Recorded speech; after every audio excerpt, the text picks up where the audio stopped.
জয়সলমীর সোনার কেল্লা রুফটপ আর সেই রুফটপে বসে লাল মাছ, অসাধারণ কম্বিনেশন না? সেটাই ট্রাই করব আজ লাঞ্চে।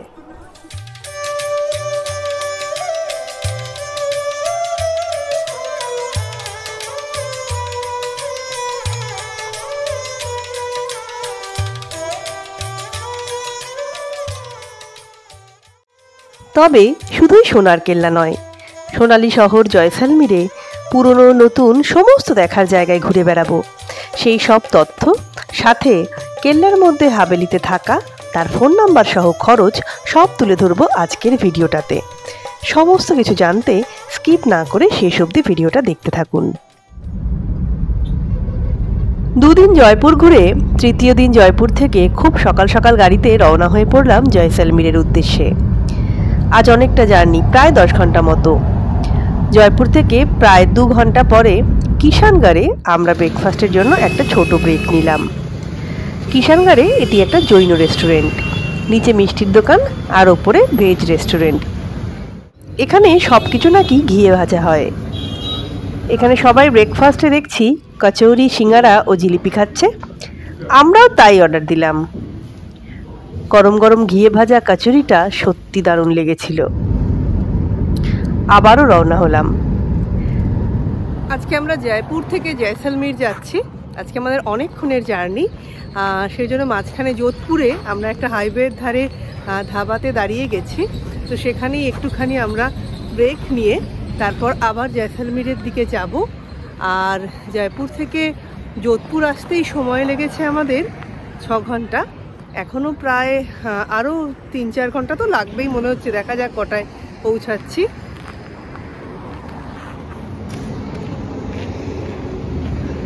কেমন লাগছে? আর তোমার টেবিলটা কেমন লাগছে?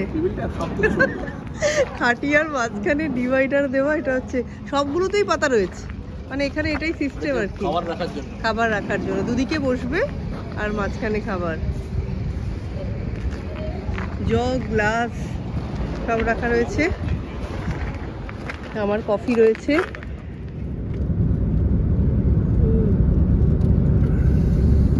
যোধপুরের পর আর কোনো ব্রেক না নিয়ে সন্ধ্যার সময় জয়সলমীর শহরে পৌঁছালাম।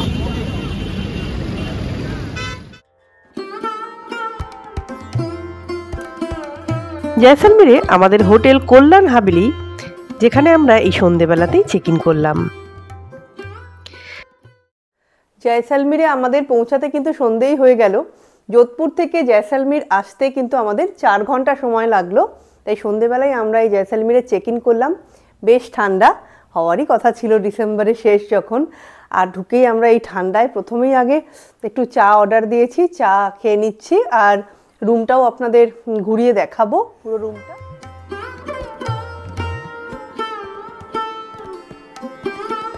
এই আমাদের হোটেল কল্যাণ হাভেলির রিসেপশন এরিয়া। ইয়েলো স্যান্ডস্টোনের এই হাভেলির রিসেপশনে দাঁড়িয়ে সোনার কেল্লার কথা মনে পড়ছে। আমাদের ঘরটা দোতলায়, লিফট নেই, সিঁড়ি দিয়েই ওঠা। তবে সিঁড়িগুলো খুব একটা কিন্তু খাড়া নয়।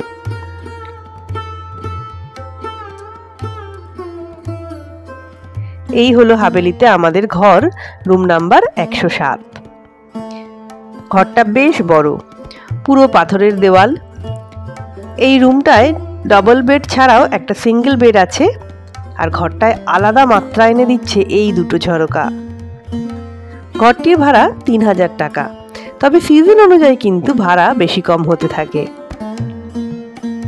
বাথরুমটাও যথেষ্ট বড়, পরিষ্কার, গিজার, শাওয়ার থেকে বেসিন সব কিছু রয়েছে।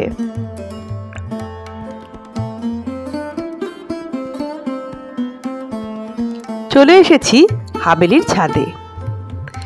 হাভেলির ডাইনিং এরিয়া এটাই। এখানে অনেক বসার জায়গা আছে। তবে এখানে বসেও খেতে পারেন, আবার চাইলে ঘরেও খাবার নিয়ে নিতে পারেন।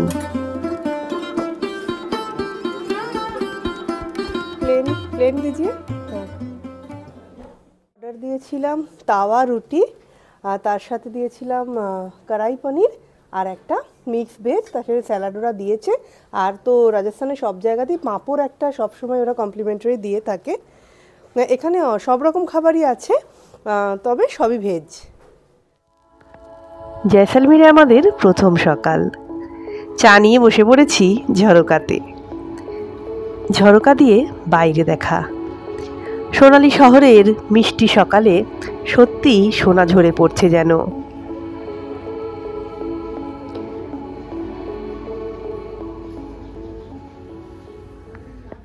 সকাল সকাল আমরা চলে এসেছি ব্রেকফাস্ট করতে। ঠান্ডার মধ্যে কিন্তু ভালো লাগছে বেশ। আর আমাদের ব্রেকফাস্টে হচ্ছে পুরি সবজি, আর রয়েছে পোহা, তার সাথে রয়েছে ফ্রেশ ফ্রুটস, আর তাছাড়া টি বা কফি, সেটা এরপরে ওরা সার্ভ করবে। আমরা ঝটপট ব্রেকফাস্ট করে নিয়ে বেরিয়ে যাব সাইট সিনে। জয়সলমীরের সকালে দুপাশে উইন্ড মিলের মাঝ দিয়ে চকচকে রাস্তায় আমরা এগিয়ে চলেছি আমাদের প্রথম গন্তব্যের উদ্দেশ্যে।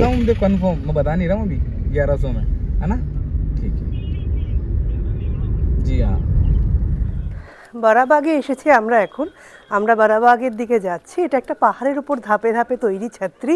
এখানে ঢুকতে এন্ট্রি ফি 150 টাকা, আর স্টুডেন্ট হলে 100 টাকা, যার মধ্যে গাড়ি নিয়ে আপনারা একদম বারাবাগের মধ্যে ঢুকে যেতে পারেন।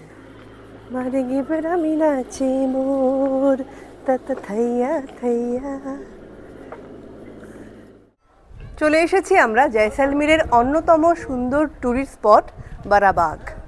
বারাবাগ যার অর্থ হচ্ছে বড় বাগান। অপূর্ব সুন্দর এই বারাবাগ, যার চারিদিকে রয়েছে উইন্ড মিল, মাঝখানে রয়েছে বাগান, ছিল একসময় লেক, আর তার চারিপাশ দিয়ে এই ছাত্রী অর্থাৎ জয়সল বংশের সমস্ত রাজাদের সমাধিক্ষেত্র। ফটোগ্রাফির জন্য, শ্যুটের জন্য এর থেকে ভালো জায়গা আর হতেই পারে না।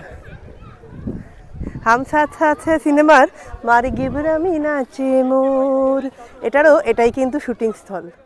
এই বারাবাগ তৈরির পিছনের যদি আমরা ইতিহাসটা জানতে চাই, তাহলে সেটা এটাই হলো যে জয়সলমীরের প্রতিষ্ঠাতা জয়সল সিংয়ের বংশধর জয় সিং টু, তিনি এই রাজস্থানকে সবুজ রাখার জন্য একটা ড্যাম, একটা লেক তৈরি করেছিলেন।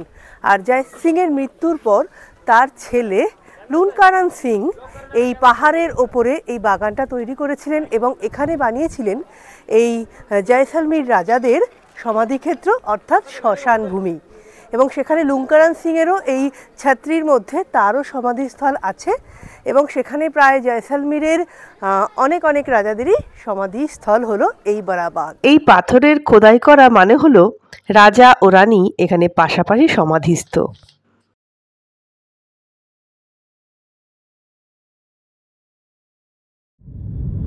জয়সলমীর থেকে স্যাম ডেজার্টের রাস্তায় 10 কিলোমিটার এলে বাঁ দিকে একটা রাস্তা ঢুকে গেছে, যেখানে 2 কিলোমিটার মতো গেলেই এই কুলদারা ভিলেজ।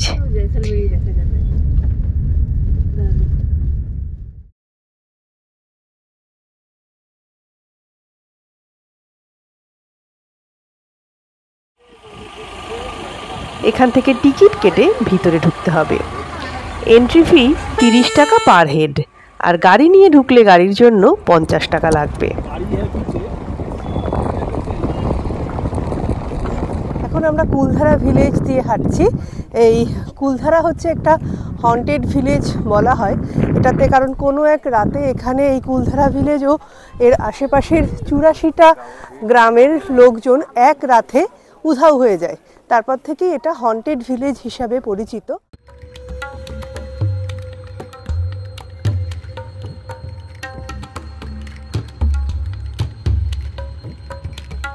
এই গ্রাম জনশূন্য হবার পিছনের লোককথা হলো জয়সলমীর রাজার প্রাইম মিনিস্টার সালিম সিং বা জালিম সিং এর কুনজর পড়েছিল গ্রামের মেয়ের ওপর। সেই ভয়েই রাতারাতি গ্রাম ছেড়ে সবাই চলে যায়। তবে ভূমিকম্প বা জলকষ্টের জন্য গ্রাম ছেড়ে রাতারাতি অন্য কোথাও চলে যাওয়ার ফলেও গ্রাম জনশূন্য হতে পারে।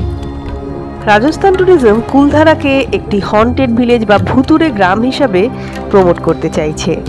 গ্রামটা ভুতুড়ে কিনা জানি না, তবে প্রাচীন ধ্বংসপ্রাপ্ত গ্রামীণ সভ্যতা দেখার সুযোগ হবে এখানে এলে।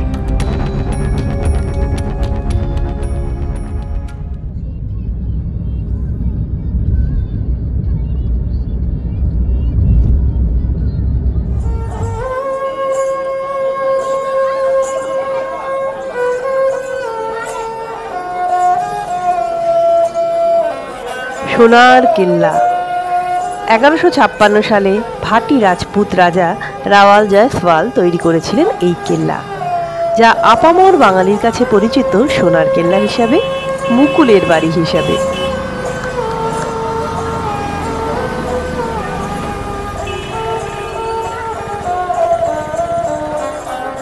ইয়েলো স্যান্ডস্টোনের উপর সূর্যের আলো পড়লে আক্ষরিকভাবেই মনে হবে সোনার তৈরি কেল্লা।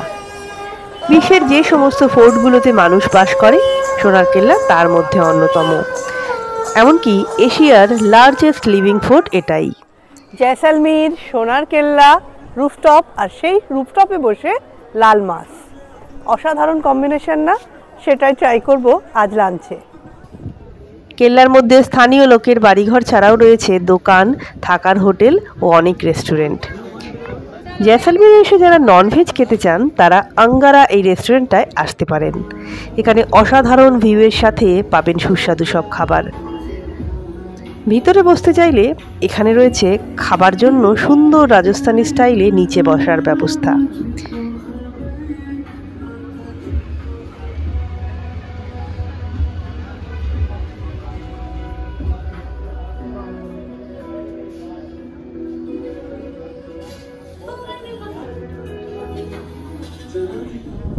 দাঁড়িয়ে আছি এখন আপনার আমার সবার প্রিয় সোনার কেল্লায়।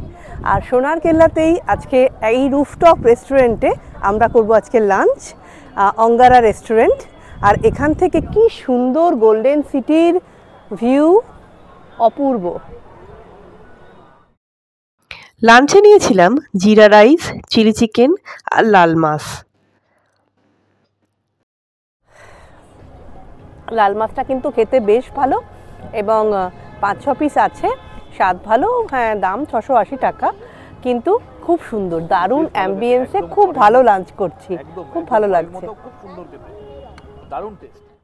কেল্লার ওপর থেকে সোনালী শহরকে, জয়সলমীরকে কি অপূর্ব দেখাচ্ছে।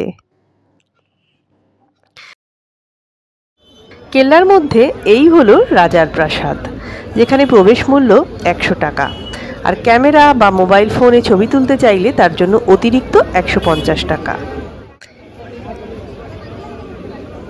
সারা কেল্লা জুড়ে রয়েছে অসংখ্য কেনাকাটা করার জিনিস।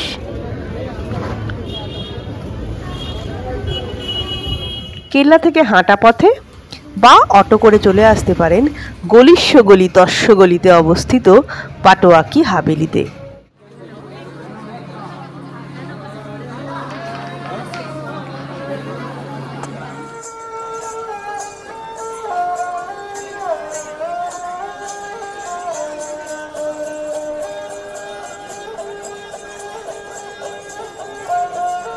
পাটোয়া কি হাভেলিতে ঢোকার এন্ট্রি ফি হলো 20 টাকা মাথা পিছু।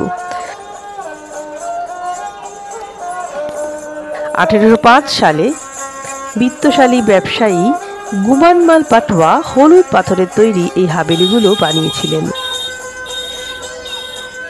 হাভেলির একদম উপরতলে এই শীষমহল।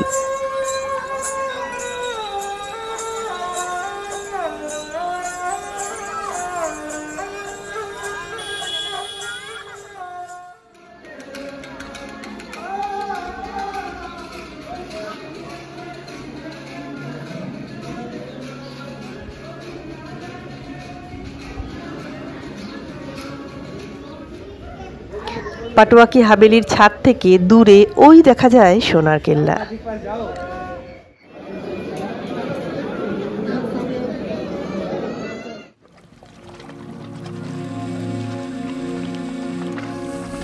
বিকেলবেলায় চলে এলাম গাদিসার লেকে। কৃত্রিমভাবে তৈরি এই গাদিসার লেকে আছে বোটিংয়ের সুব্যবস্থা। আর এই গাদিসার লেকের ওপরেই অবস্থিত তথাস্তু ক্যাফে, যেটি বিখ্যাত তার পজিশনের জন্য।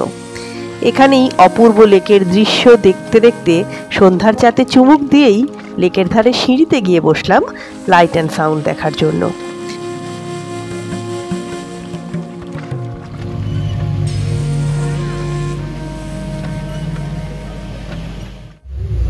ঠিক 6:30 লাইট অ্যান্ড সাউন্ড শুরু হলো। আধ ঘন্টা চলল লাইট অ্যান্ড সাউন্ড। এই লাইট অ্যান্ড সাউন্ডের সম্পূর্ণ বিনামূল্যেই দেখা যায়।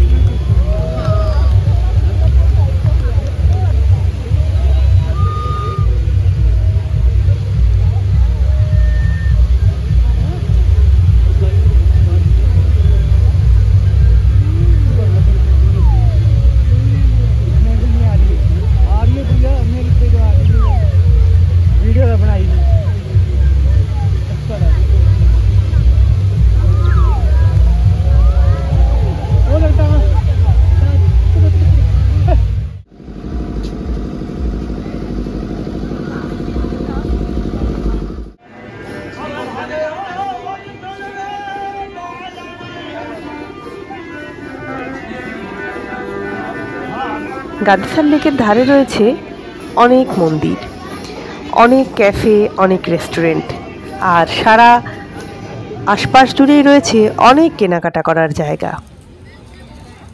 সন্ধ্যার আলোয় জমজমাট গাদিসার লেকের আশপাশ।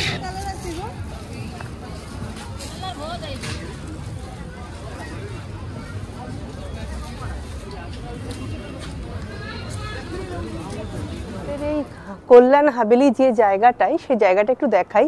সেটা পুরো একটা হাভেলি লেন, এর দুপাশেই রয়েছে সুন্দর সুন্দর সব হাভেলি। তবে যেটা একটা কথা, এই কল্যাণ হাভেলির কিন্তু ভিতরটা একদম পাথরের, এবং এই হাভেলি পাড়ায় কিন্তু এটাই অনেক দিনের পুরনো। বাকিগুলো শুনলাম যে বাইরেটা হাভেলি লুক হলেও ভেতরগুলো মডার্ন জিনিসপত্র দিয়ে করা। আর আমাদের কল্যাণ হাভেলির কিন্তু ভিতরটাও পুরো পাথরের স্ট্রাকচার, যেটা আপনাদের দেখিয়েওছি। রাত্রিবেলা আলো জ্বলে গেছে, আমরা এই সাইট সিন করে ফিরছি, ততক্ষণে আলো জ্বলে কিন্তু খুব সুন্দর একটা লুক আসছে। জয়সলমীরে আজকে আমাদের দ্বিতীয় সকাল। তো আজকে আমরা একদম রেডি হয়ে গেছি, আর আমাদের ব্রেকফাস্টও রেডি হয়ে গেছে। তো উপরে রুফটপে আমরা যাব, ব্রেকফাস্ট করব, আর ব্রেকফাস্ট করেই আমরা আজকে জয়সলমীর শহরকে বিদায় জানিয়ে চলে যাব ডেজার্ট ক্যাম্পে। তো সেই ডেজার্ট ক্যাম্পেরও সমস্ত রকম অভিজ্ঞতা আপনাদের সাথে শেয়ার করব। চলুন ব্রেকফাস্ট করে বেরিয়ে পড়ি। আমাদের 2 রাত 3 দিনের জয়সলমীর ভ্রমণ পুরো আপনাদের সামনে তুলে ধরলাম। কেমন লাগলো অবশ্যই কমেন্ট করে জানাবেন, আর চ্যানেলটি এখনও সাবস্ক্রাইব করে না থাকলে সাবস্ক্রাইব করে নিন অনন্যার সাথে, আর দেখতে থাকুন এভাবেই।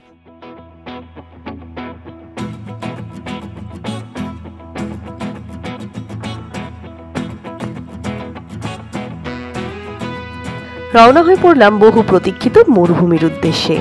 মরুভূমি ও ডেজার্ট ক্যাম্পে থাকার অভিজ্ঞতা, খরচ, বুকিং নাম্বার নিয়ে করা ভিডিও লিংক রইল ওপরের আই বাটনে, নিচের ডেসক্রিপশন বক্সে ও আমার চ্যানেল অনন্যার সাথেতে।